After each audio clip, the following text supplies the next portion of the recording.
Live from the BDN Studios, it's Bang and Dang. That's awesome. If you don't like that, then You ain't black. Welcome to Outlaws and Gunslingers with your host Bang and Dang. We got a big one for you. We got to do moving on or keeping on, I guess. Well, I guess the last case we did wasn't super famous. At least maybe it was in Indiana when it happened. But this one, on to another famous, captivating the nation case dealing with Scott Peterson and the supposed alleged murder of his wife, Laci, his pregnant wife, by the way, Laci Peterson, which I believe the trial happened in sometime late 2000s, but she was moited December 24th, 2002, while 8 months pregnant with her first child.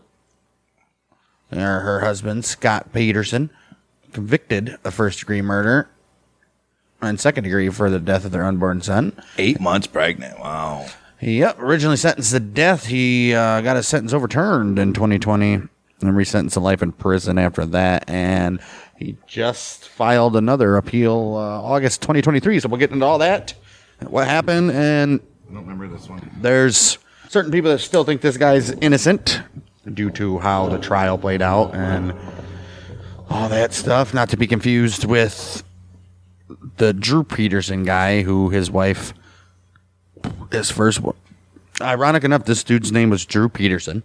His wife, Laci Peterson, got murdered. Or two of his wives died, but the one that he got tried for, I believe, was Laci Peterson. And this guy, Scott Peterson, and his wife's Laci Peterson. And around the same time, these kind of happened. So these are confusable, but this one's about Scott. And, yeah, pretty big story when it happened. It was the old Scott Peterson. Laci Peterson. Obviously, it's going to be a big story when she's 8 months pregnant. Was it in Colorado?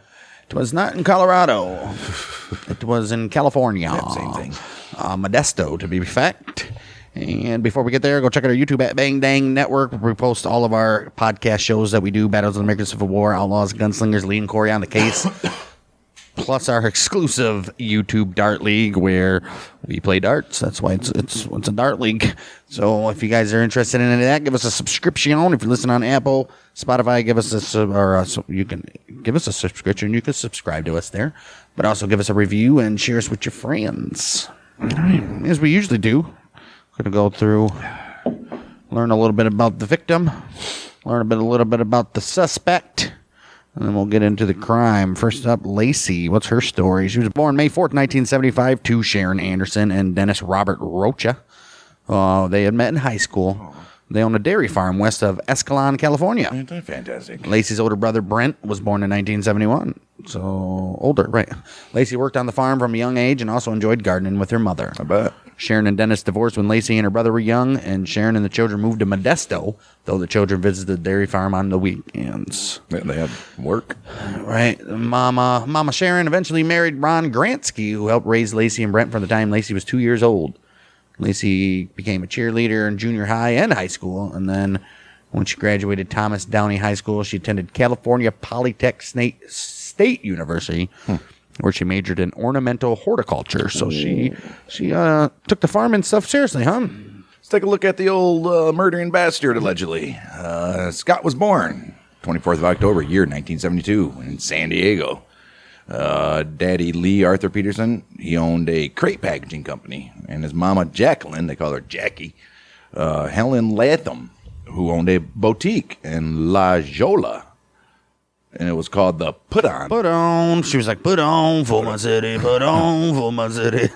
Lee and Jackie had 6 children from previous relationships. Brady Bunch up in his biatch. Scott was their only child together. They both had 6 or like 6 altogether? Altogether.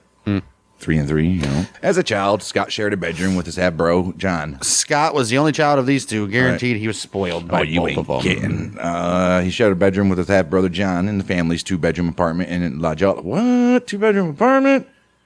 6 kids? 7 kids altogether? I hope those 6 kids are, like, old enough to be out of the house. I would hope so. Wow. He began playing golf at an early age. And by the age of 14, he could beat his father at the game. Well, I mean, how good was his father? Right. For a time, Scott had dreams of becoming a professional golfer. He wanted to go on tour. He was teammates with future pro Phil Mickelson at the University of San Diego High School. By the end of high school, he was on top. He was one of the top junior golfers in all of San Diego. This guy, huh? Right. 1990, he enrolled at Arizona State University, where Mickelson had also enrolled. Okay, I don't know why we're including Mickelson in this. Geez, what did somebody from the PGA write this? Like making sure to drag Mickelson through the mud? Show him to join the Live League. Right. Another guy, speaking of, if we're going off topic, one of their better players of the PGA Tour just signed with Live for like $500 million. Yep. Crazy. Bye-bye PGA Tour. He went there on a partial golf scholarship, did Scott. Scott's father, Lee, later testified that Scott was discouraged by the considerable competition that Mickelson and an unnamed future pro presented. If he's unnamed, I mean, all he's got to do is go back to records. Right. And why would he be discouraged by the competition? Do you want competition? Well, he probably wasn't living up to that competition. Right. He said, I don't know if I'm going to make the team. This guy, Lefty, he might be pretty good. Right. According to Chip Couch, who was the father of another young golfer, Chris Couch, Scott was taken off the golf team after Chip discovered that Scott had taken his son out drinking while Chris was visiting Arizona State for a recruitment. Who cares? Oh. You're not allowed to go out drinking. You're underage. Maybe. College. And it's it's college. Right, come on. And what's the drinking age in Arizona? Could be 18. Doubt it. In 1990. In 1970? Oh, 1990. Right. Right. Chip complained to the Arizona State and golf he was coach. only 18 since he was born in 72. So. Right. Chip complained to the Arizona State golf coach, who subsequently kicked Scott off the team. Huh. Scott transferred to Cuesta College and then to California Polytechnic State University. Initially planning to major in international. Look, if he would never got Chip's son drunk. I blame Chip's dad and the Arizona State golf coach for everything that transpired after this.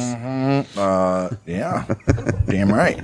Initially playing in major international business, Scott ultimately he graduated with a degree in agricultural business. Oh, even the same field, kind of, right? Professors who taught Scott described him as a model student. His agribusiness professor, Jim Ahorn, he commented this: "I wouldn't mind having a class full of Scott Petersons." Well, did he say this after the murder or before? Well, I'm hoping it was before. Right. While at Polytech, Scott worked at Pacific Cafe, which was a restaurant in Morro Bay.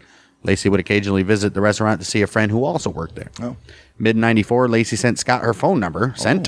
She also told her mother that she had met a man that she would marry. She had met the man she would marry. Really? Scott later called Laci, and they began dating.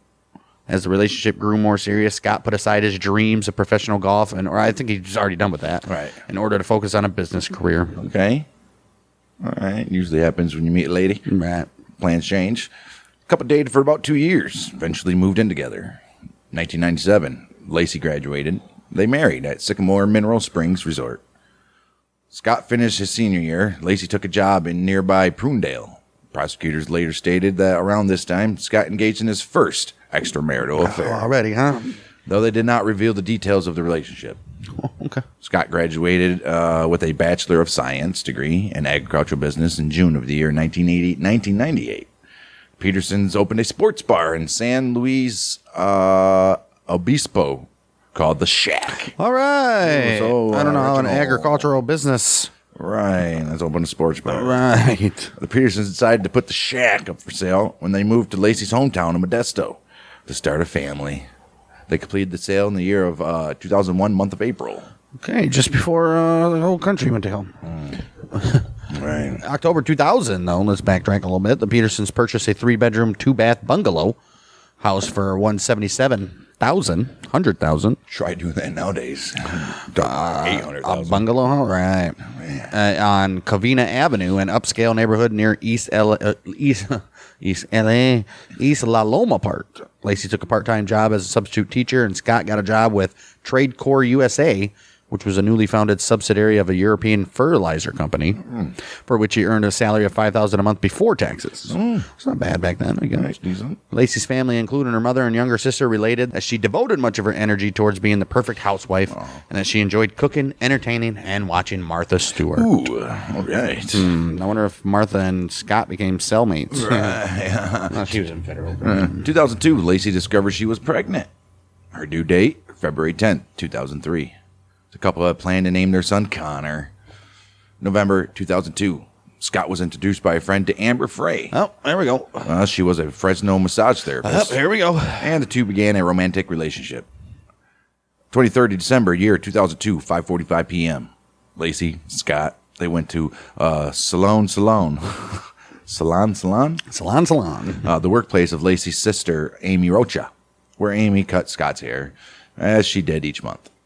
Scott offered to pick up a fruit basket that Amy had ordered because he would be playing golf the next day at a course nearby the retailer. Oh, good for him. I can get that fruit basket. I'm going to be right there. Really? Man, you don't have to. I'm just No, I'm going to be right there. Oh, you're so sweet. And then when he leaves, oh You're my gonna gosh, be great Laci, dad. he's gonna so be a great perfect. father. Right. Well, you always get the good ones. It's all about you, always, Amy. Prosecutors, that's her name, right? Amy Rocha. Yeah.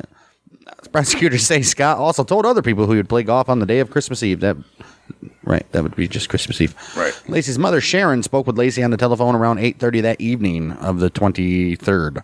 The last three people known to have spoken to Laci before she disappeared were Amy, Sharon, and Scott. Scott later told the Popos that he last saw his wife about 9:30 a.m. Christmas Eve when he left to go fishing at the Berkeley Marina. He said Laci was watching a Martha Stewart show about meringue and preparing to mop the floor, bake cookies, and walk the family dog to a nearby park. Just look at this chick, huh? She's got a day full of stuff. Right. Well, he gets to go out and fish and play golf. And play with his massage therapist. Right. Karen Service, a neighbor of the Petersons, stated that she found the Petersons' dog, which was a golden retriever named Mackenzie. He was alone outside the home and returned him to the Petersons' backyard at about 10:30 a.m. Didn't knock on the door or nothing? Right. She later testified that she had found the dog at 10:18 and played with him for 12 minutes. Right. Another neighbor, Mike Chiavetta, he said that Mackenzie was... Oh, he said he saw Mackenzie at about 10:45 a.m. Oh, wait a minute here. A little bit of discrepancy here, huh? As he played catch with his own dog. The Modesto Bee also reported an unnamed female neighbor found the dog with muddy leash wandering in the neighborhood. So what's... So we already have inconsistencies Right, here. I want to dig into this little Karen story. Well, this first. neighbor that supposedly found the Modesto Bee neighbor, the unnamed neighbor, she supposedly put the dog in the Peterson yard, not observing that anything was out of place. So we got two people saying they put the dog in the yard already. Wow. At 2:15 p.m., Scott left a message for Laci stating, "Hey, beautiful, it's 2:15. I'm leaving Berkeley." A little alibi cover up there. Huh? Scott said he returned home that afternoon, finding Laci's car in the driveway and the house empty. He also stated that he found Mackenzie in their backyard and that he related this to Laci's mother, Sharon, though Sharon later denied this in her book. Of course, there's a book. Scott showered and washed his clothes after this. I can see the showering part, but I bet washing he your never clothes. ever washed his clothes. Right. Guarantee you probably didn't even know how to work this on bitch. They looked in the washer and there's like no soap. It was the dryer. Right. I couldn't get the water on. I don't know why. Shit. A neighbor of Scott's later said that Scott had knocked on his door, asking if he had seen Laci. Who does that? Right. Unless you're close. Right. The neighbor and his wife both testified overhearing Scott saying that he had been golfing that day and he tried to call Laci. A relative of Laci's would also later testify that when friends and family began gathering at the Peterson home that night, Scott said he had gone to play golf. Scott called his mother-in-law, Sharon, to ask if Laci was with her. Sharon subsequently said that call was when she learned Laci was missing. I would assume. Right. Scott and Laci's stepfather both reported Laci missing, and then the police received the report of her disappearance shortly before 6 p.m. At the time of her disappearance, Laci was 7.5 months pregnant with the due date of February 10th, 2003. Yep. The story attracted nationwide media interest. Instantly.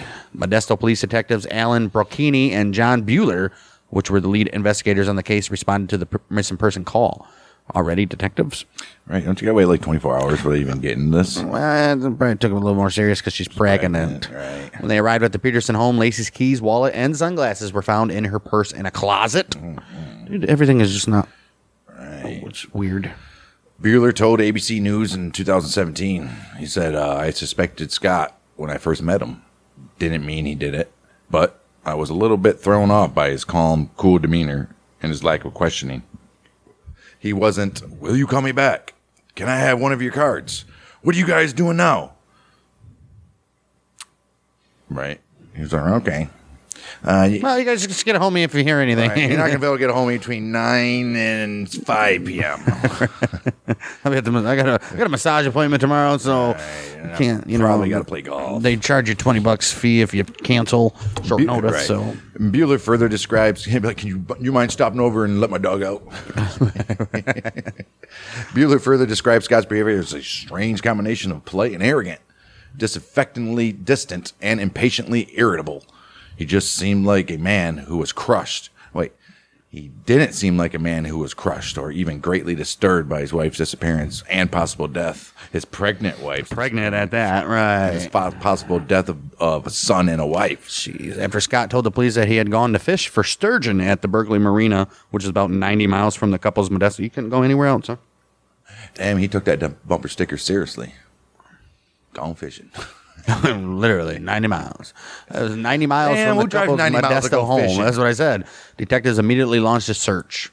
Though police later said they suspected foul play almost immediately, they did not treat the case as suspicious within the first few hours after the missing persons report was First of all, filed. is this guy like a major fisherman? Does he fish all the time so that I can see driving to a specific spot to go fishing? I don't know. Or is he like a every once in a while fisher who you can just go down to the creek? That's what I want to know. I don't know if they'll say it in here, but I'm almost positive his boat was like a little aluminum piece of shit boat. During this period of the first few hours of the missing persons report, Scott's in-laws defended him and portrayed him and Laci as the ideal couple. Don't they always? And public perception of Scott reflected this. Don't they always? As police continued to investigate, they grew more suspicious of old Scotty, though. What was the one where the parents were behind him forever? It was And then the one where he murdered him at the Navy base or the Army base. right, yep, that's right. And then the stepdad's actually the one that... Found out that it was actually him. Yeah. Wow. Get you feel bad defending this guy. Right. January 17th, year 2003. We're going way back. Nope, we're going up. We're going up. It a month. It became known that Scott had engaged in 2 other extramarital affairs prior to an affair with a woman named Amber. Wow. Prior to an affair with a woman named Amber. I'm surprised it took a month to get that out there. Frey informed police of the relationship on the 30th of December 2002, shortly after discovering he was a person of interest in Laci's disappearance. At least she wasn't like the other piece of shit. The Chris Watts chick? Right. Man. Sorry, alleged piece of shit. All right. Well, no. She told detectives that she met Scott on the 20th of November that year, and that he had initially told her he was single. They always do, huh? She also informed police that on December 9th, 2 weeks before Laci's disappearance, Scott had told her that he was a widower, and it would be the first Christmas without his wife. Oh, no. Oh, wow. Oh, no. Oh, wow. He wasn't wrong. Police considered whether this was an indication that Scott had already decided to kill Laci, obviously. Or maybe... I don't understand. Why would you just be like, oh, I'm leaving you? Out. She probably had... So you don't have to pay alimony or something like that? Or she probably had some life insurance. He was the one making the money. And she had the better degree. Doesn't matter. She probably still had life insurance. All right. Frey agreed to phone him while police recorded her subsequent phone conversations with Scott in the hopes of getting him to confess.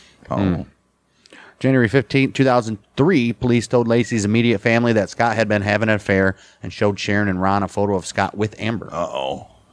Sharon indicated at this point that she believed Scott had killed Laci. She's like, she knew all along. Oh, here we go. January 24th, Sharon, Ron, and Laci's brother Brent told reporters that they were withdrawing their support from Scott, though Scott had not officially been named as a suspect. Oh. Hours later, Amber Frey held a press conference in which she explained her role in the investigation. Okay. I did not have sexual relations with that man. I did not. I know did he though. Was married. Right.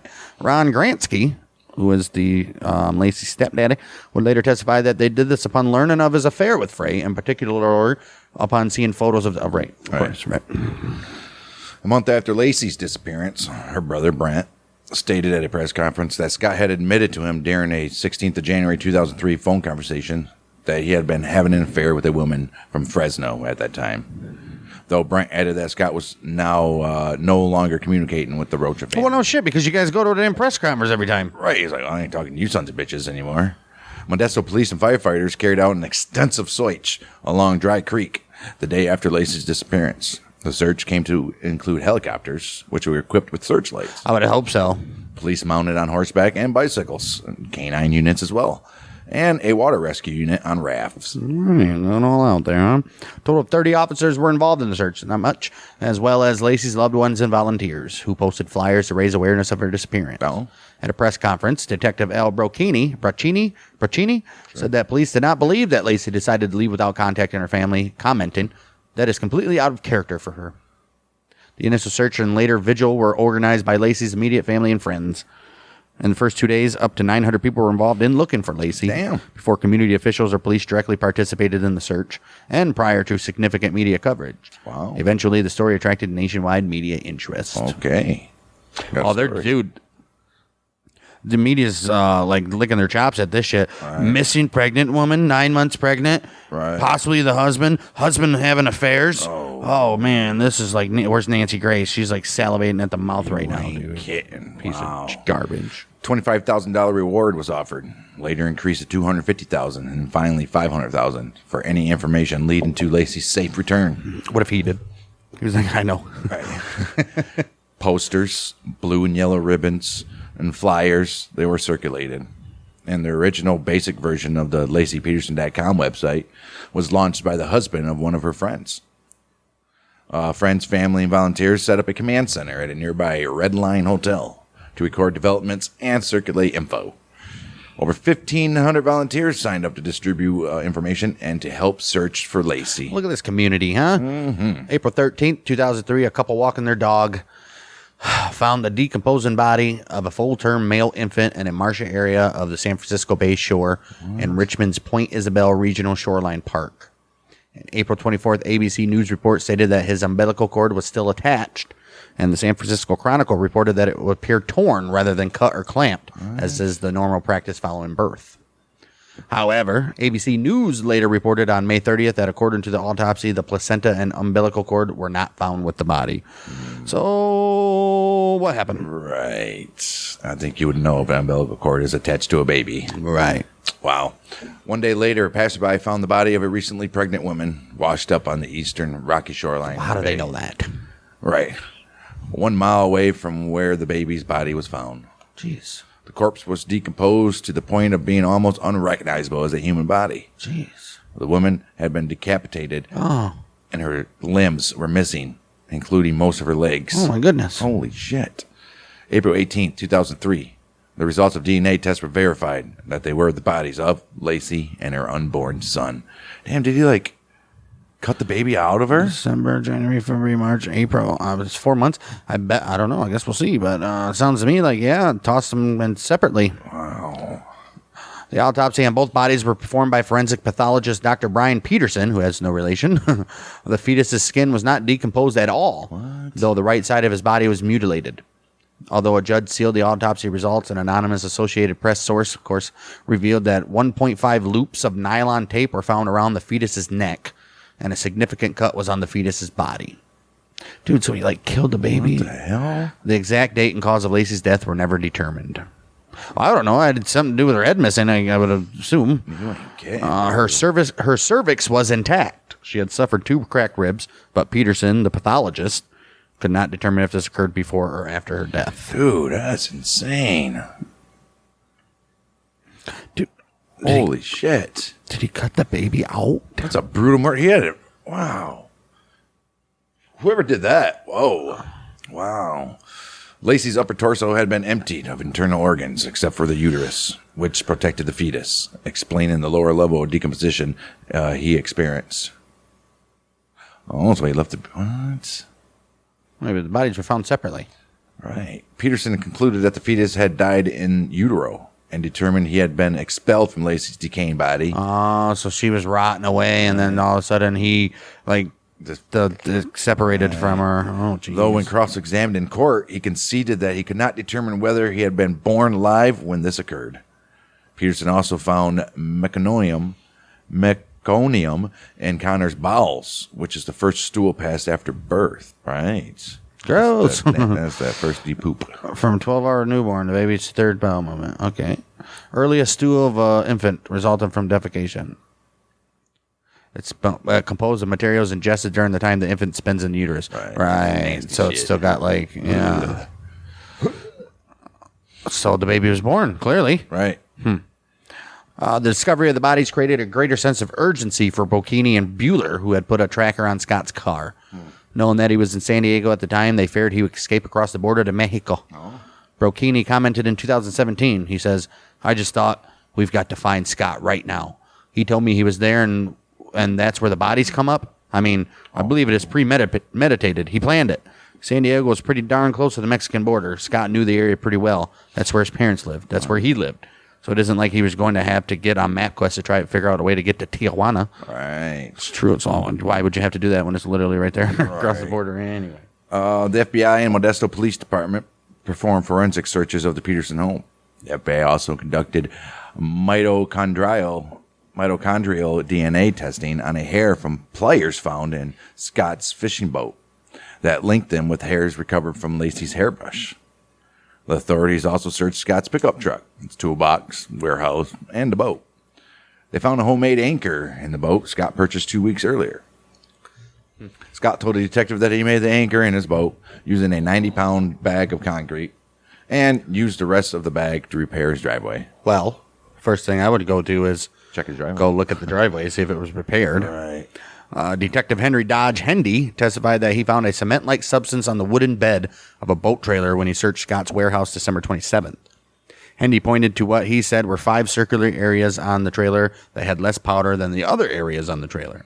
He also found a dustpan surrounded by the white powder and a sledgehammer. Prosecutors believe that Scott made 5 anchors and used 4 of them to sink Laci's body in San Francisco Bay. After Scott was arrested, police conducted further searches into the bay in an attempt to locate the anchors, but nothing was found. So, you don't know. Right. Well, Scott was arrested 18th April 2003 near La Jolla Golf Course, where he said he was meeting his father and brother for a game of golf. Did his father and brother snitch on him? His naturally dark brown hair had been dyed blonde, and his Mercedes was overstuffed with miscellaneous items, including nearly $15,000 in cash, 12 Viagra tablets, survival gear, camping equipment, several changes of clothes, 4 cell phones, and 2 driver's licenses, his and his bro's. Playing the old switcheroo with the popos, huh? Scott's father, Laci Peterson, explained that Scott had used his brother's license the day before to get a San Diego resident discount at the golf course, and that Scott had been living out of his car because of the media attention. The Popo and the prosecutors, however, saw these items as an indication that Scott had planned to flee to Mexico. I bet. Well, I bet. Does him and his bro look alike? I would assume. He has blonde hair. His bro. Oh, if he was going to flee to Mexico, why didn't he? Right. Well, we got one more round of golf in me. Stupid, like they don't have golf courses in Tijuana. Right. April 21st, 2003, Scott was arraigned in Stanislaus County Superior Court judge before Judge Nancy Ashley. 2 first names, don't like it. He was charged with 2 felony counts of murder with premeditation and special circumstances. He pleaded not guilty. Judge L. Girolami of the Stanislaus County Superior Court moved his trial to San Mateo County because of the concern so many people in the Stanislaus had made up their minds about Scott's guilt. Okay. Right. Before his arraignment, Peterson had been represented by Kirk McAllister. Oh, geez, straight out of The Simpsons. Made up as lawyer. I'm a lawyer. A veteran criminal defense attorney from Modesto. Okay. Chief Deputy Public Defender Kent Faulkner was also assigned to this very case. Peterson later indicated that he could afford a private attorney, namely Mark Garagos, who had done other high-profile criminal defense work. Scott's trial began 1st June 2004 and was followed closely by the news media. The lead prosecutor was Rick DeStasso, while Garagos led Scott's defense. Prosecution witness Frey hired her own attorney, Gloria Allred, to represent herself. All right. June 23rd, 2003, one of the jurors was dismissed by Judge Alfred DeLucci after DeLucci spent 2 hours in his chambers questioning each of the jurors. Prior to DeLucci's June 21st interview, the aforementioned juror had been recorded on video speaking to Laci's brother-in-law, Brent Rocha. Oh, no. It's not her brother-in-law. Her brother. Laci's brother. Right. A video speaking to Laci's brother, Brent Rocha. No, you can't do that. DeLucci had initially stated that this exchange had not warranted removal. He did not give a reason for the juror's later dismissal, although the transcript of DeLucci's session with him indicated that the juror had admitted that his girlfriend and others had spoken to him about news reports of his encounter with Rocha. All right. DeLucci furthermore warned the remaining jurors not to read, watch, or listen to the media coverage of the trial.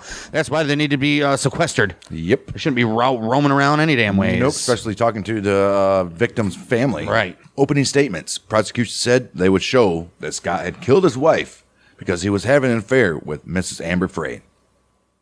The state chiefly detailed Scott's behavior in the days before and after his wife was reported missing, including telling others he had been golfing and asking police if they had used cadaver dogs to investigate the park in which Laci was supposed to have walked their dog. Why is that out of the ordinary? I would be probably wondering the same thing. Right. Maybe. The defense concluded that Scott was a cad for cheating on Laci, which means a terrible person, pretty much. Right. But ridiculed the prosecution's theory that Scott was going to chuck this entire life he had for a masseuse mistress he had taken on only 4 dates. Right. Damn, a masseuse mistress, basically calling her a whore. Garago said that the police had rushed to judgment, noting that the police had discredited Scott's claims that Laci was watching a segment of the Martha Stewart show on making meringues because they stated no meringue was mentioned on that program that morning, when in fact a tape of the day's morning episode that Garagos played in court showed that the segment was about baking meringues. Oh, no shit. Look at him pulling up some shit, huh? Right. Finally, Garagos emphasized the prosecution's lack of forensic evidence and dismissed the hair of Laci's found in Scott's boats because They're married, and she had visited the boat a few days before her disappearance. Right. I'm sure more than once says she's visited the boat. Like, ha! We got her hair. Okay. What's her hair doing in his stuff? Oh, my. Jeez. Lacking direct evidence to link Scott to the crime, prosecutors chiefly relied on circumstantial evidence, pointing in particular to Scott's behavior before and after Laci's disappearance. Through various witnesses, the prosecution suggested Scott had several motives for murdering Laci. He was tired of his marriage. He felt pressure from her pregnancy. He wanted to continue his affair with Frey, and that he was under mounting financial pressure. Prosecutors claimed that Scott had made cement anchors to weigh his wife's body down in the San Francisco Bay. This is like that other case where they're just like, we're just going to throw everything at this guy. Everything. There's a motive for everything. Right. If that doesn't work, we'll say you did something else. Right. Sharon Rocha testified, that was literally last week's case. Right. Sharon Rocha testified that when she went to Berkeley Marina to search for Laci, she saw Scott there. But she said Scott did not acknowledge her calling out to him, and that he later angled away from her attempts to hug him and failed to attend a candlelight vigil. Well, would you want to either? Maybe he just didn't like you, first of all. 2 other relatives of Laci said Scott had shown little emotion during Laci's disappearance, and 3 witnesses testified that Scott had told them he had been golfing, not fishing, after Laci's disappearance.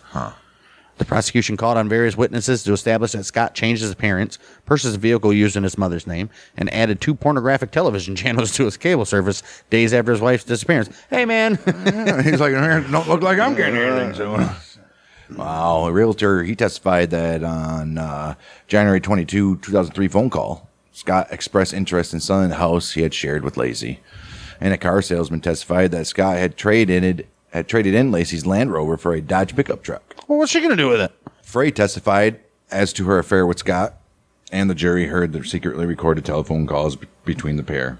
In one, which recorded after Laci disappeared, Scott falsely said he was in Paris. No, so he's lying to her, too. Well, as to the Petersons' financial condition, an auditor testified for the prosecution that the couple had been living beyond their means and accumulated $23,000. He probably was at the most expensive golf course, paying humongous amounts for the membership, I bet. Right. And they accumulated $23,000 in credit card debt. During cross-examination, the auditor also stated that Scott had paid all of his bills on time, and he had $20,000 of credit available on other cards. He's like, that's just one card. There's more. Okay, so a typical family in California. But they're trying to paint the picture like he was in need of money when the same guy that said that he was in $23,000 in credit card debt said that he paid his bills on time. Right. So, okay. Prosecution witness Rodney Oswalt said that neither of 2 hair follicles found on Scott's boat belonged to Scott, though he said he cannot determine whether they belong to Laci. How can you not? Karen Korsberg, an FBI trace evidence expert, said she matched one of the hairs to a hair found in Laci's hairbrush through mitochondrial DNA tests. The prosecution further suggested that the hair must have come from Laci's dead body because she had not seen the boat while alive. And how would you know that? Right. Well, then did it say she was at the boat a few days earlier? Jeez, well, that's what the defense said. Defense lawyers argued that mitochondrial testing was not a reliable means of DNA comparison. Only half of states in the U.S. allowed the practice, and further contended that Laci had, in fact, been on the boat while alive. All right. Witness reported that she had seen Laci at the warehouse. Okay, are any of these guys married or have girls that they live with? Right. Because I got hair all over me. Right. You ain't kidding. I just pull random hair off me all the fucking time. It's Always. not that hard to believe that it would end up somewhere. Right. Yeah, it could. Yeah, easily, even if she wasn't at the boat. Right.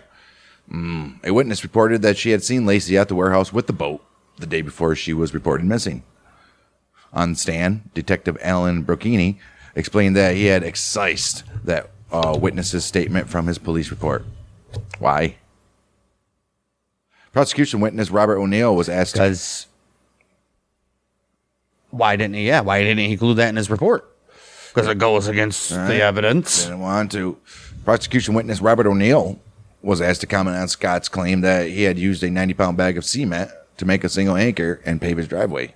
O'Neill said that the material in the anchor did not match a sample of concrete from the driveway because the driveway sample featured large gravel-like chunks. They took it like from a whole different section. Right. Wasn't even his From the driveway. neighbor's driveway. It was his own driveway. I ain't driving all the way to Laci Right, it's like, we'll just, here you go. Conversely, for the defense, Stephen Gabler, a concrete expert, concrete expert, testified that the samples were consistent. Oh. Of course. I believe the concrete expert then. Right. What's the other guy? He was nobody.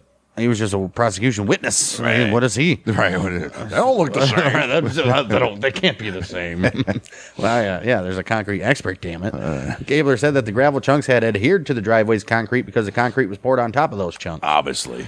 Scott's defense attorney, Mark Garagos, also pointed out that no such anchors were found after a search of the floor of the San Francisco Bay with sonar equipment accurate enough to locate objects as small as a tin can. Oh, wow. So you think they would have found it? That must be a pretty clean San Francisco Bay. Well, I mean, sonar, you can see everything. Doesn't matter what's in there. However, though, Jeffrey Bauer, who helped lead over 15 diving expeditions off the Berkeley Marina to search for Laci, testified that thick mud, strong currents, dark waters, and a strong surge can make it virtually impossible for such equipment to locate an object, even when the target is known, Right. and that this is why they did not find Laci's body or any anchors. Probably. Got to be somewhere. To emphasize this point, Bayer related that when his crew accidentally dropped the underwater sonar device into the water, it took 4 diving trips to locate it. Wow. Even though the crew knew precisely where it had landed. Man, that's how murky that water was. Rick Chang, a hydrologist with the United States Geological Survey and an expert witness on tides of the San Francisco Bay, he testified as a witness for the prosecution. He suggested that. Isn't it crazy these trials come up and you like there's Weird we people. find out there's experts in all these types Right. of fields that you wouldn't even know existed. Crazy. I'm an expert on tides of the San Francisco Bay. No shit. Well, he testified for the prosecution, and he suggested that Laci may have been dumped near where Scott said he was fishing. Well, I would assume if that's the case, They're like, what? Really? where he was fishing. During cross-examination, Chang admitted that his findings were probable and not precise. Of course they're not. Obviously, there was guessing. Scott's defense lawyers based their case on the lack of direct evidence and played down the significance of circumstantial evidence. Right. It's not about what you can prove. It's about what you can prove. Right. No. They also questioned whether the investigation was thorough, since Modesto Police Detective Mike Hermos admitted he did not check the alibi of a prostitute who was accused of stealing checks from Scott's mailbox. Why would you not check the alibi of a prostitute? Who was accused of stealing checks from Right. Scott's mailbox. Come on. But Hermos did not indicate that the woman was ever a suspect, and prosecutor Dave Harris noted that the checks were stolen after Laci vanished, precluding the woman from involvement in her disappearance. The guy's having a bad day. Right. Police community service officer testified that the playback of an interview with Scott had no sound because no batteries had been placed in the tape recorder that was used to record it. Other detectives were called to testify about the extensive search for evidence. The defense suggested the fetal remains were of a full-term infant and theorized that someone kidnapped Laci, held her until she gave birth, and then dumped both bodies in the bay. Makes no sense. Prosecution's medical experts contended that the baby was not full-term and died at the same time as his Momo. That's his mother. Well, clearly it wasn't full term. It was only she was only 7.5 months. Right. To this matter, Dr. Charles March, a fertility specialist, was expected to be a crucial witness for the defense. March said that Peterson's unborn baby could not have died any earlier than December 29, 2002, and she disappeared the 24th. Under cross-examination, March said he had basis finding on a report by one of Laci's friends, who said that Laci had told her that a June 9, 2002 at-home pregnancy test had produced a positive reading. Right. But the prosecution criticized March for having relied on a friend's report. Okay. There's no doctor papers or anything? Doesn't make any sense. She didn't go to a doctor to confirm a pregnancy? But I'm just saying. And she's 8 months along? What is the date of her finding out she was pregnant have to do with the date the baby could have died? Right. Clearly, it could have died if it was murdered the same day as his mother. Well, not if he didn't touch the belly. He could probably live for a day or two. After prosecutors criticized March for a typo in his report, he remarked, "Cut me some slack." I don't know about that. This is a murder trial. Right. In response to the testimony, Stan Goldman, a criminal law professor at Loyola Law School in Los Angeles, said, "There were moments today that reminded me of Chernobyl." Oh, geez. Well, okay. Wow. One juror was removed and replaced during deliberations due to misconduct after she conducted independent research on the case. Oh, you can't do that. Can't do that. You're there to get the research. Right. The jury foreman, also an attorney, then requested his own removal, most likely because his fellow jurors wanted to replace him as a foreman. Gragos told reporters that the foreman had mentioned threats he received when he requested to be removed from the jury. The foreman was replaced by an alternate. 12th of November, 2004, jury convicted Scott of 2 counts of moida. First-degree moida with special circumstances for killing Laci, and second-degree moida for killing a fetus she carried. In the documentary, there is, well, one of several, but the one that I saw, the dude that removed himself, the jury was deadlocked, or not deadlocked, but it was 11-1 in favor of him guilty, and the dude that found him not guilty was the guy that removed himself. And then when they replaced him, that's when they came back with a unanimous. Of course they did. The penalty phase of the trial began November 30th and concluded December 13th when the jury rendered a sentence of death. Oh.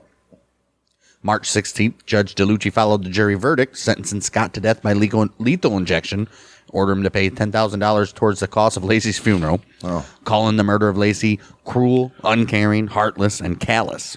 I mean, wouldn't he pay for his wife's funeral anyway? You would, well, I don't know, not if he's just got sentenced to death for it. Right. And why hasn't she been buried yet? Right. After all this 3 months. In later press appearances, members of the jury stated that they believed Scott's demeanor, specifically his lack of emotion, and the phone calls to Frey in the days following Laci's disappearance indicated his guilt. You can't indicate. It has to be without a reasonable doubt, and you haven't found nothing yet. That doesn't work like that. That's why it's a jury of your peers. Exactly. Juror number uno, Greg Baratlis. I like how you combined Spanish and English. Jury number uno. Greg Baratlis and 2 other jurors, they said that and others. They based their verdict on hundreds of small puzzle pieces of circumstantial evidence that came out during the trial. From the location of Laci's body to the myriad lies her husband told after her disappearance. Yeah, like the golf and fishing thing. That's the only thing. That was the only ones. All right. Plus, they're probably taking into account the asphalt or the concrete that got mixed and it still had chunks in it and blah. Even though the one concrete expert said that that's normal. Right. 21st of October, year 2005, judge ruled that proceeds from a $250,000 life insurance policy Scott took out on Laci would go to Laci's mama. You can't do that. Right. Which was reaffirmed by the 5th District Court of Appeals. That's bullshit. On the 21st of October in 2005. Should go to nobody. Right. Scott arrived at San Quentin State Prison early morning hours of Wednesday, March 17th, 2005. He was reported not to have slept the night before. Oh, being too jazzed to sleep. Jazz doesn't mean excited. Right. He joined the more than 700 other inmates in California's sole death row facility during the appeals process. There's 700 people on California's death row. Holy shit. That's not a lot. That's a lot. For 35 million people. That doesn't matter. Is there even 700 others in the country? Right. Scott's automatic appeal of his death sentence was filed in the Supreme Court of California July 5th, 2012. The next day, Scott's attorney, Cliff Gardner, filed a 423-page brief contesting. That's not a brief. Right. Contesting the sentence, arguing that the publicity surrounding the trial, incorrect evidentiary rulings, and others deprived Scott of a fair trial. The state attorney general's office filed their response brief on January 26, 2015. 3 years later, Holy shit. the defense filed a response to the state's brief in July of 2015, claiming that a certified dog that Detective Laci sent at Berkeley Marina had failed 2/3 of tests with similar conditions. Yeah, because everybody knows search dogs. Right. Well, I don't know about cadaver dogs, but definitely those dogs that they bring at like the border and they go along your car and they're like, "What's this?" They'll tap your car. "What's this?" We've been watching Live PD for the past couple months now, and every single time they brought the dog out, they say that he alerted on something, and they never found anything in any of the vehicles. It's because they'll tap the car. Yep. "What's this?" Yep. "Search here." And they're like, "Oh, he's had something." Yep. So dumb. June 2020, the California Supreme Court heard argument on Scott's direct appeal. Wow. Defense argued that prospective jurors were improperly excused. The trial judge improperly allowed 2 jurors onto Scott's boat. What? That the judge erred in insisting the prosecution be present during defense testing of the boat. Yeah, why would the prosecution need to be present when the defense is doing their stuff to prepare for the case? And that the motion to move the trial to another county should have been granted due to the juror questionnaire results, showing almost half of the prospective jurors had already concluded Scott was guilty. What is up with this? The last one was in Colorado, right? No, the last one was in Indiana or something. Yeah. Jeez. Well, it was in Louisville, actually. Right. The prosecution countered that California Supreme Court should overturn the verdict only if it were to find that a prospective juror was improperly dismissed and that there was no credible claim that any of the 12 jurors who decided Scott's fate were unfair or partial. I don't know. I think it's pretty partial when you've already had a questionnaire prior to doing the trial where everybody's like, "Yep, he's guilty." Yeah, they should have been stupid. August 24th, 2020, in a 7-0 decision, the Supreme Court of California upheld Scott's conviction, but overturned his death sentence. The court found that Scott's trial judge had improperly dismissed jurors who opposed capital punishment without asking them whether they could put their... Oh, okay. Right. So these jurors would have voted... Can be unbiased. Well, these jurors would have voted not in favor of the death penalty. So he would have never gotten that in the first place. That's why they overturned it. Right. Justice Leandra Kruger explained that... Freddie's mama... explained that per Supreme Court ruling since 1968, jurors may not be excused merely for opposition to the death penalty, but only for views rendering them unable to fairly consider imposing that penalty in accordance with their oath. Right. This is the meaning of the guarantee of an impartial jury. Right. Right. Didn't happen. Just because I oppose it doesn't mean that there might be a situation where I deem it necessary. Exactly. Prosecutors initially stated that they would retry the penalty phase, but subsequently reversed that decision in June of 2021. This guy they just wanted him dead.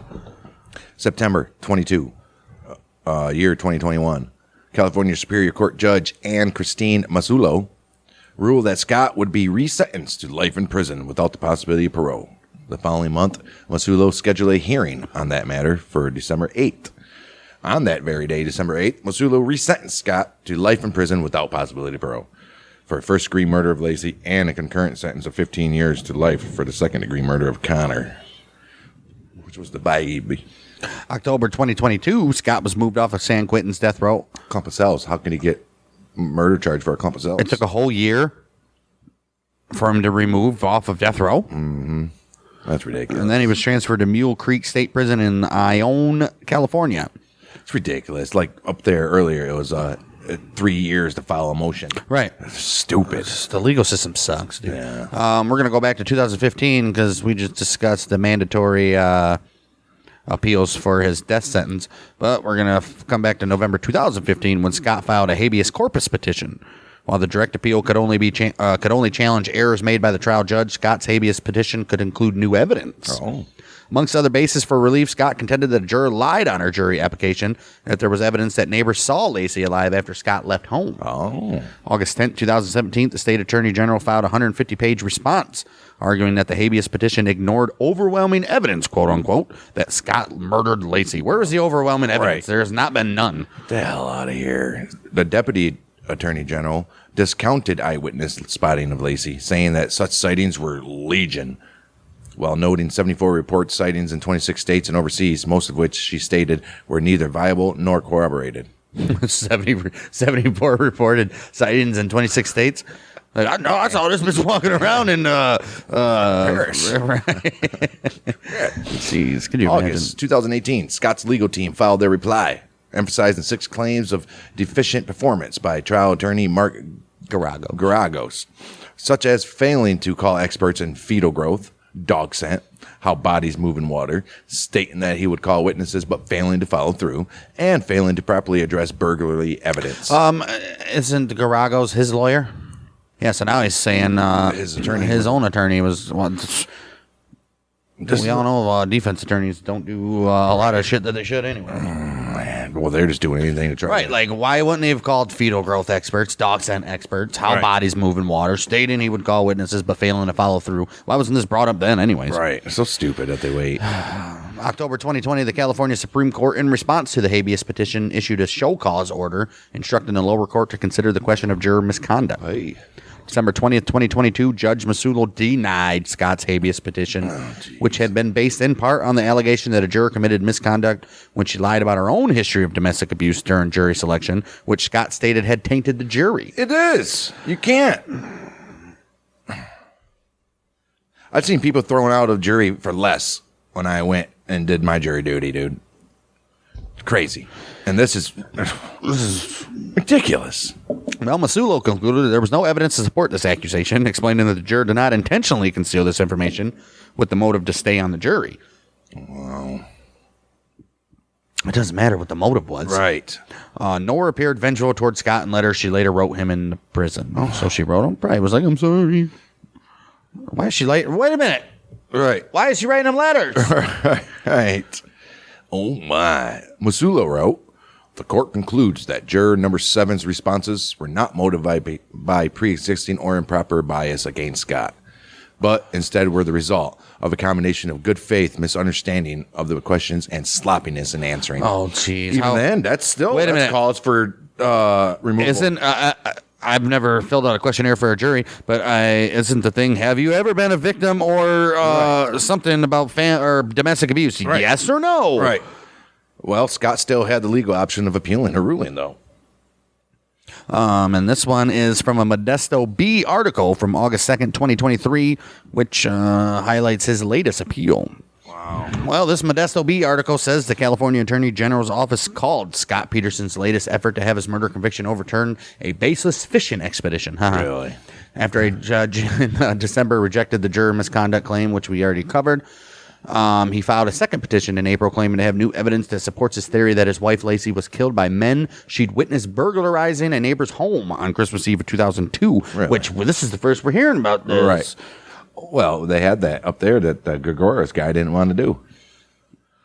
Right, because she saw 2 men breaking in. That's ridiculous. This latest petition filed in California's First District Court of Appeal also alleges law enforcement suppressed evidence and prosecutors presented false evidence about the burglary during Peterson's 2004 trial, which concluded with his convictions for murdering Laci and their unborn son.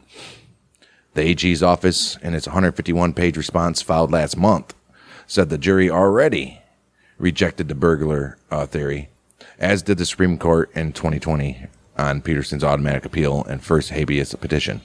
Dude, his automatic appeal from that Was 15 years later. 15 years later. It's just stupid. The response says Peterson's petition reprises old claims with a different gloss. Oh, I don't know. Like the David Cam story we just did last week. Right. 3 different trials and 3 different All kinds of. It was a different trial every time with that guy. molestation affairs, and then it was stupid. This has included false evidence claim regarding the burglary, which was previously presented as ineffective assistance of counsel, and a false evidence claim regarding expert testimony on Connor's fetal age, both of which already were denied by the Supreme Court. Yeah, because remember that one guy said he couldn't have been born after this time, like it mattered. While the theory that burglars killed Laci has been part of Peterson's defense from the beginning, his latest petition includes declarations from 2 new witnesses. Are there any police reports of burglaries on their block that week? Yes. Oh, shit. What doesn't mean that They killed her, though.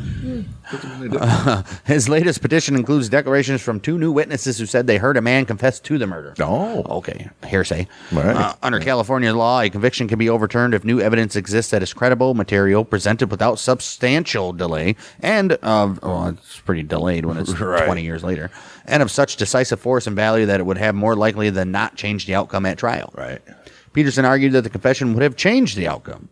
It came to light in August 2022, about a week after the conclusion of the evidentiary hearing for the juror misconduct claim, and from his first habeas petition in December. Jeez. A woman messaged Peterson's sister-in-law, Janie Peterson, on Twitter. Janie Peterson, a staunch believer in Scott's innocence, has been intimately involved in his legal proceedings and even attended law school, passing the state bar in May. Oh, damn. She's like, I'm about to get my brother off. Right. More ways than one, baby. She also maintains a website and a social media page that details Scott's appeal process. Ooh, I'd like to see those comments. Right. The woman on Twitter told Janie Peterson she knew of a man who, during a gathering a few months earlier, confessed that he and 2 others burglarized the home of Susan and Rodolfo Medina across the street from the Peterson home on Cavanaugh Road Avenue. He said they were dragging a safe out of the home, and Laci saw and confronted them, threatening to call the police. Oh, she confronted them? Right. Well, she might have. Doubtful. Did she not call the police? According to the petition, the man told the witnesses they could not afford to get caught. They had to shut her up. The men he was with killed Laci. That's what this person on Twitter says. Really? He also said that they dumped Laci's body in the San Francisco Bay after hearing on the news that Scott Peterson had been fishing there the day of her disappearance, according to the petition. So now, what was there ever a timeline established when her body was dumped? No, they don't know. First of all, they couldn't do it. Remember? They were so decomposed. Right. Peterson's petition identified the man as well as the witnesses who gave signed declarations saying they heard his confession, but only by their initials did they sign that. Really? Well, that's some bogus ass shit. The Attorney General's office alleges the materials are invalid because Peterson did not file a motion or obtain an order permitting the information to be sealed. Who cares? It's still evidence. Furthermore, even charitably construing the declarations as containing new information, there are not competent evidence because they do contain hearsay that is so wholly unreliable and untrustworthy as to be inadmissible. Yeah, I mean, yeah. You just got nothing but initials. Right. And hearsay, like I said. Right. The response questions why neither of the witnesses, Janie Peterson or any on Scott's defense team, went to the Popo about the confession. What the hell are they going to do? Right. Well, it's just the ultimate place to do it, I would assume. Says the petition doesn't explain why they chose not to. And it said it was unsurprising a defense investigator never was able to locate the man who allegedly made the confession. Oh. Indeed, all involved have consistently taken steps to hide the identity of these new witnesses from the authorities, preventing any investigation, the AG's response says. While Peterson's team didn't go to police when it got the information last year, Janie Peterson told the Bee that they tried to provide the unredacted petition and declarations to county officials in May. Well, why didn't they take it? Yeah. Or they did, or they just lost it. Well, I don't know. Maybe we should read. Well, she said a scheduled meeting was canceled after it was determined that the Attorney General's office would be handling the response. She canceled it? All right. She was like, Attorney Generals are going to be, I'm not doing that. I ain't trusting you, son. All right. And she says this, we attempted to hand over new evidence of a crime, new evidence of who was involved in Laci's abduction and murder. But the authorities didn't want it. That's what old Janie Peterson said. District Attorney Jeff Lojaro responded, if the AG did not review it or accept the information, I am more than willing to meet with the defense team for the info. Okay, well, good. Then do it. Right. 2 men were arrested in January 2003 in connection with the Medina burglary. One of them confessed, saying the crime was committed December 26, 2002. The police should have known. They say that the last thing any suspect in the burglary is going to do is put themselves on Covenant Avenue on Christmas Eve, the day Laci went missing. Okay. Oh, right. So they're saying the burglary guy said he did it on December 26th. Right. But, like, they're going to go December 26th, 2 days after the police are, like, and the media is already up and down the street. Right. Yeah, that's not right. But the burglar contends that that's exactly when it happened. They The AG's office says no matter how much Peterson attempts to manipulate the timeline of Laci's disappearance and the Medina burglary so as to make them coincide, the evidence adduced at trial does not support it. Really? It's got a good point, though. All right. Yeah. And it goes on to say, nor is there any credible evidence that even if the two events did coincide on the same date, which was December 24th, 2002, the burglars would have encountered Laci because she had disappeared before the burglary occurred. Even if they did coincide on the same date. Right. Right, she would have already been dead on the 24th. Right. The evidence presented at Peterson's trial was that he left their home around 10:08 a.m., returned around 5:15 p.m. Neighbor Karen Service found the Peterson's dog running loose, but we already had like 3 people say they found the dog running loose with his leash attached and put it in their backyard at about 10:18 a.m. The Medinas left home around 10:30 a.m. Burglars broke in sometime between then and December 26th when the Medinas returned. So they don't even know. The prosecution said that for the defense's burglar theory to be true, Laci would have been abducted while walking her dog during the 10-minute window from when Peterson left to when Service found the dog and put it back in the yard. Makes sense. Peterson argues in his petition that Laci could have been abducted any time during an approximately 6-hour window beginning shortly after 10:18 a.m. when Service put the dog in the backyard and before 5:15. He points to a declaration by Russell Graybill, the Peterson's postman. Graybill said in a declaration filed with Peterson's first petition that the gate to the Peterson home was open when he arrived to deliver mail between 10:35 and 10:50 a.m. and that he did not hear the dog bark as it usually would. He goes on to say this was some 15 to 30 minutes after Cervais had put the dog back into the yard and closed the gate, indicating Laci had gone on her walk after Cervais put the dog away. That's what Peterson's petition says. Why would the dog be out if she hadn't gone out for a walk yet? Right.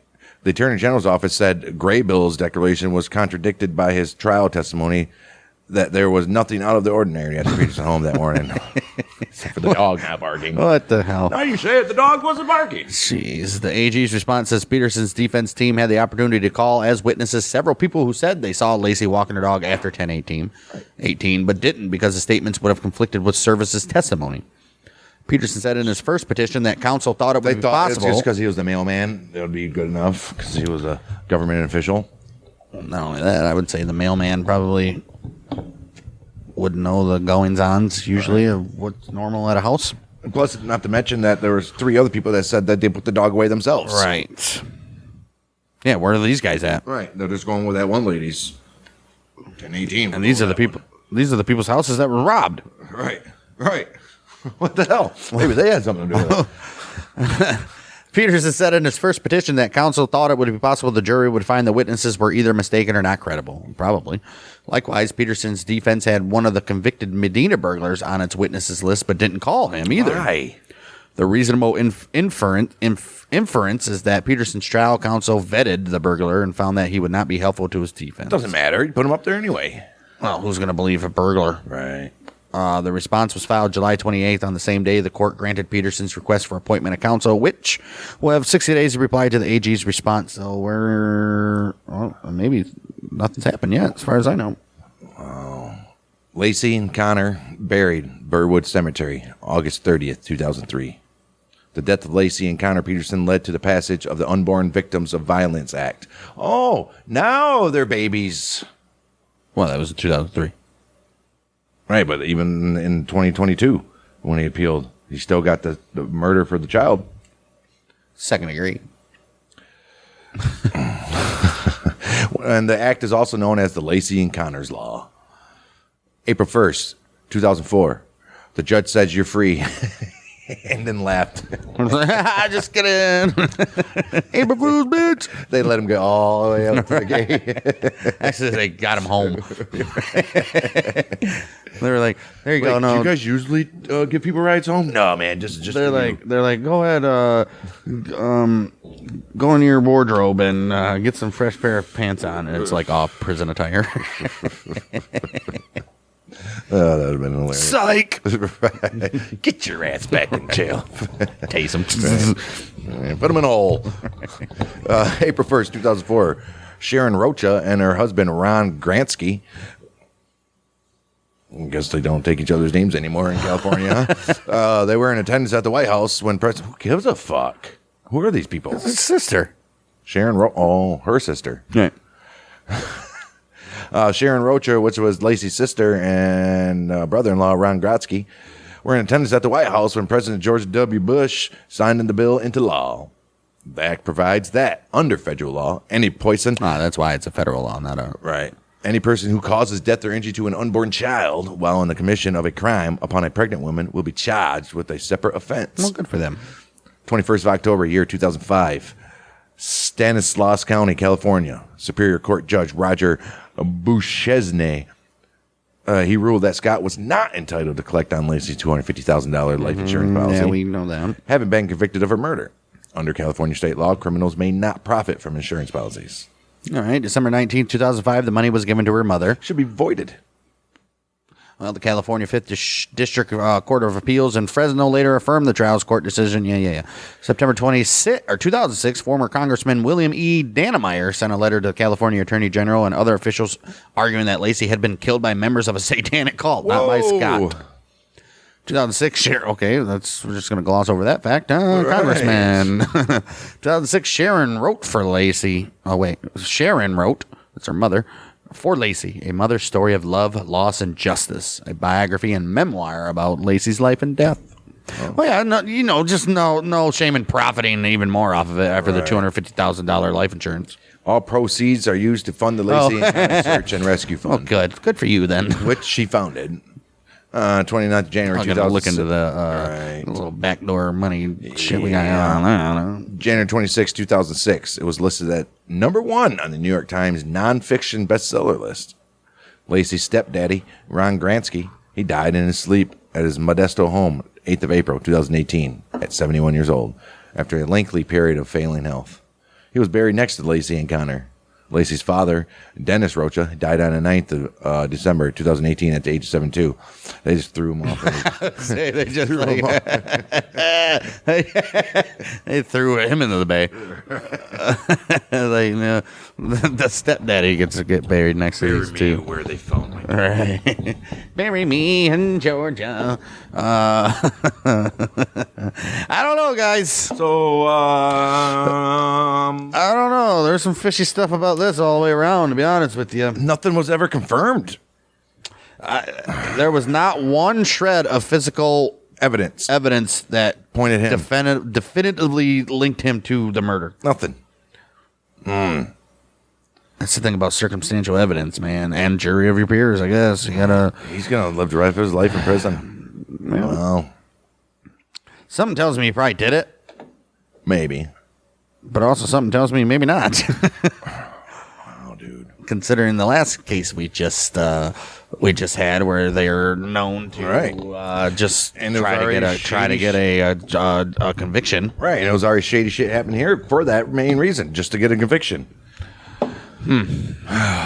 Weird. And it's like his lawyer, that Garagos guy, was like probably getting blackmailed by the prosecutors. Why would he not be introducing witnesses and exactly? Yeah, something ain't right. Incompetent ass defense lawyer, if you ask me. Yeah. I don't know. Well, I guess this isn't over because he's still got the pending response to his petition that he just filed. So we'll see. I mean, obviously, we already know what's going to happen. They'll deny it, and he'll appeal again. And why don't we take it to the Supreme Court of the United States? They have to pick it up. All right, they won't. And they probably won't.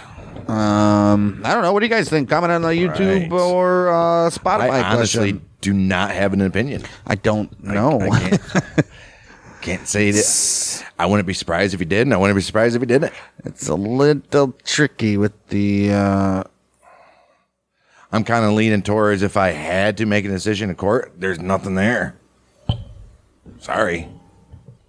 Just like if... there's nothing there that, like I said, definitively tied him to it, but his stuff that he's coming back with doesn't make him look not guilty. Right. I mean, it's kind of like an NFL official review. I mean, play calls a stand, but it wasn't confirmed.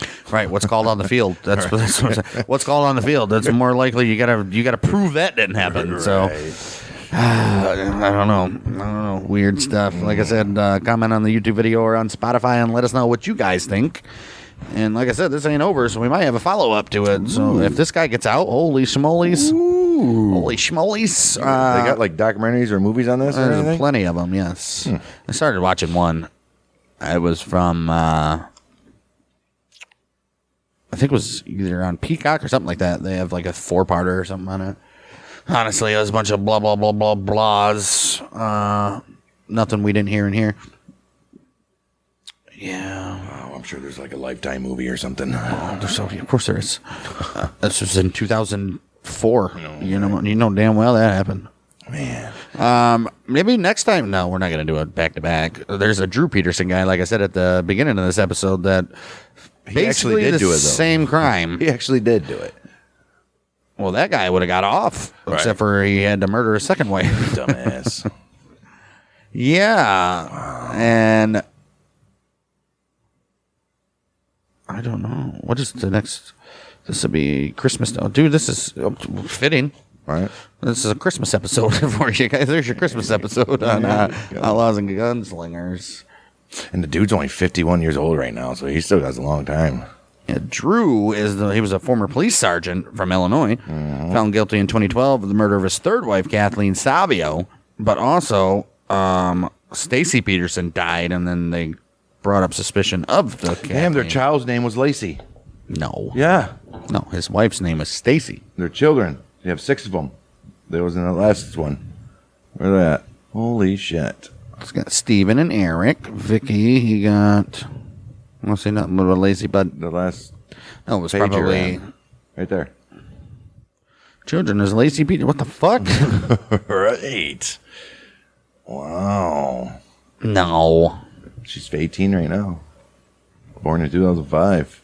Did they name her after? Right. Wouldn't that be some bullshit? Well, this is Laci with a Y. The other one's with an I, though. Yeah, I'm sure we'll do Drew Peterson some down the line. We're not going to do pretty much the same case back to back. Right. But I think we'll do a shooting next week. I'm in the mood for murder. More of it. Maybe we'll do Old West run. Excuse Black me? Bart or H.H. Holmes. Well, we already did those. Or Virginia City. I already did them. We didn't. Did we? Yep. You sure? I don't think we did. We did. Not H.H. Holmes. Yes. No. Yes. Never released H.H. Holmes again. No, that's a serial killer, so that's starting our serial. That'll start our serial killer. Right. I don't want to do Rob Elementary. Not yet. I don't want to do the Buffalo shooting either. MSU one wasn't all that. Oxford maybe. FedEx shooting. Well, he just got sentenced, right? So maybe we'll do the Oxford one. I don't know. There's probably gonna be a shooting of some sort, unless I stumble across some other documentary that the wife watched and tells me about. That's the only reason why we did this one, because she was talking about it. I was like, oh, that's a good one. I forgot about this guy. Either way, we'll be back next week. So Merry Christmas, guys, I guess. Yeah. Right? Ho, ho, ho. David Kim will be out tomorrow. That'll be the 12th, and then this one will be, yeah.